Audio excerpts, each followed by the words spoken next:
Day number 89, Judges chapter 1 and 2. Chapter 1. After the death of Joshua, the Israelites asked the Lord which tribe should go first to attack the Canaanites.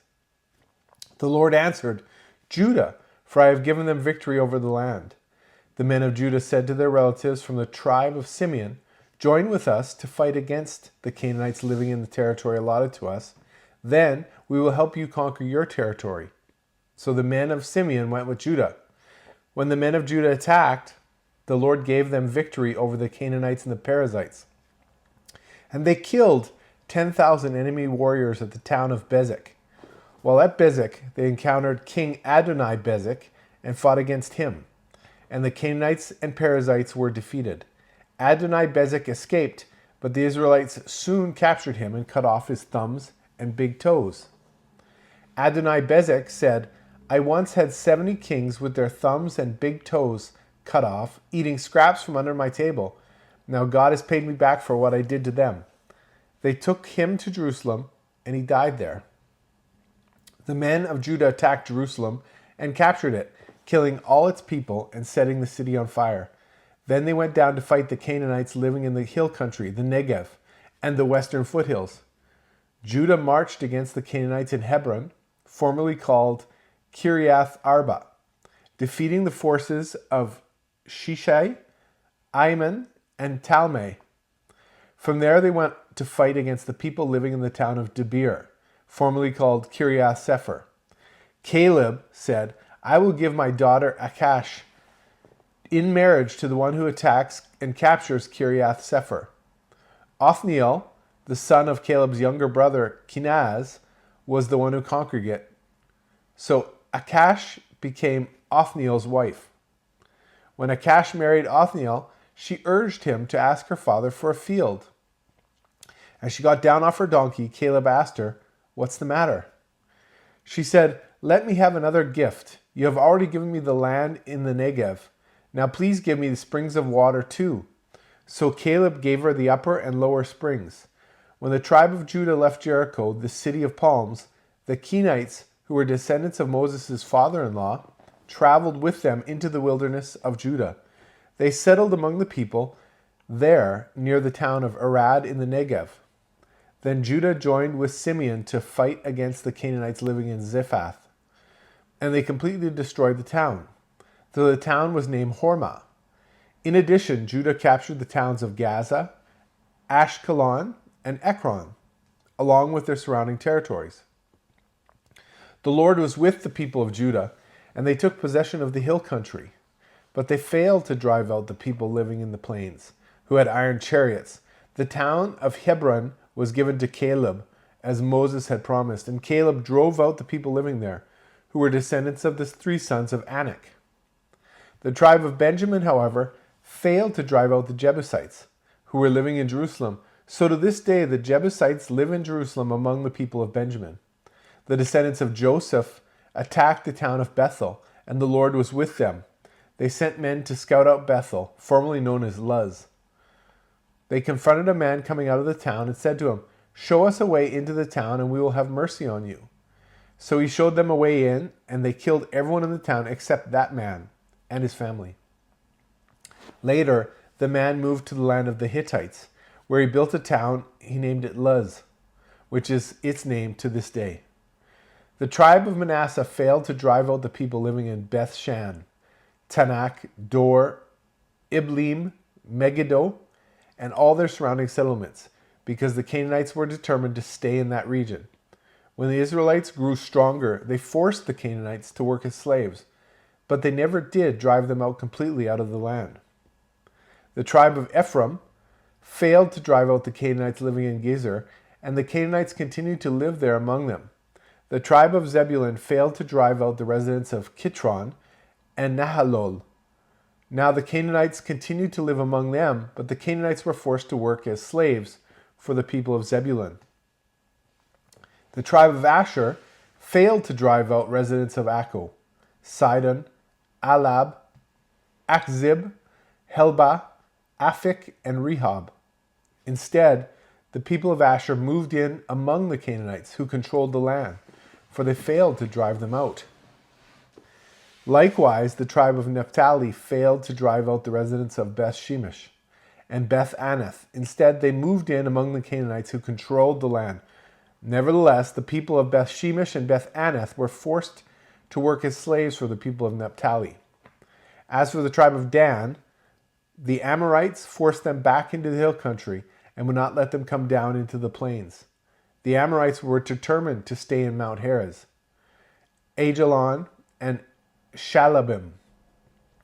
But when the descendants of Joseph became stronger, they forced the Amorites to work as slaves. The boundary of the Amorites ran from Scorpion Pass to Selah and continued upward from there. The angel of the Lord went up from Gilgal. I forgot to say. Judges 2. The angel of the Lord went up from Gilgal to Bochim and said to the Israelites, I brought you out of Egypt into this land that I swore to give your ancestors. And I said, I would never break my covenant with you. For your part, you were not to make any covenants with the people living in this land. Instead, you were to destroy their altars. But you disobeyed my command. Why did you do this? So now I declare that I will no longer drive out the people living in your land. They will be thorns in your sides, and their gods will be a constant temptation to you. When the angel of the Lord finished speaking to all the Israelites, the people wept loudly. So they called the place Bochim, which means weeping, and they offered sacrifices there to the Lord. After Joshua sent the people away, each of the tribes left to take possession of the land allotted to them, and the Israelites served the Lord throughout the lifetime of Joshua and the leaders who outlived him, those who had seen all the great things the Lord had done for Israel. Joshua, son of Nun, the servant of the Lord, died at the age of 110. They buried him in the land he had been allocated at Timnath-Serah in the hill country of Ephraim, north of Mount Gash.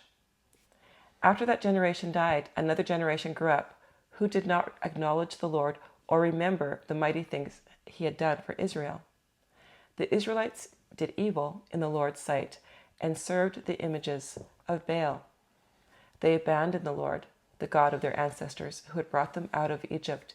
They went after other gods, worshipping the gods of the people around them, and they angered the Lord. They abandoned the Lord to serve Baal and the images of Ashtoreth.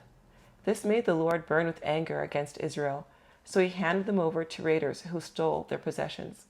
He turned them over to their enemies all around, and they were no longer able to resist them. Every time Israel went out to battle, the Lord fought against them, causing them to be defeated, just as he had warned, and the people were in great distress. Then the Lord raised up judges to rescue the Israelites from their attackers. Yet Israel did not listen to the judges, but prostituted themselves by worshiping other gods. How quickly they turned away from the path of their ancestors, who had walked in obedience to the Lord's commands. Whenever the Lord raised up a judge over Israel, he was with that judge and rescued the people from their enemies throughout the judge's lifetime. For the Lord took pity on his people, who were burdened by oppression and suffering. But when the judge died, the people returned to their corrupt ways, behaving worse than those who had lived before them. They went after other gods, serving and worshiping them, and they refused to give up their evil practices and stubborn ways. So the Lord burned with anger against Israel. He said, "Because these people have violated my covenant, which I made with their ancestors, and have ignored my commands, I will no longer drive out the nations that Joshua left unconquered when he died. I did this to test Israel, to see whether or not they would follow the ways of the Lord as their ancestors did. That is why the Lord left those nations in place. He did not quickly drive them out or allow Joshua to conquer them all." Well, we're starting this new book, Judges, and we see how quickly the Israelites have left their path that God had laid out for them.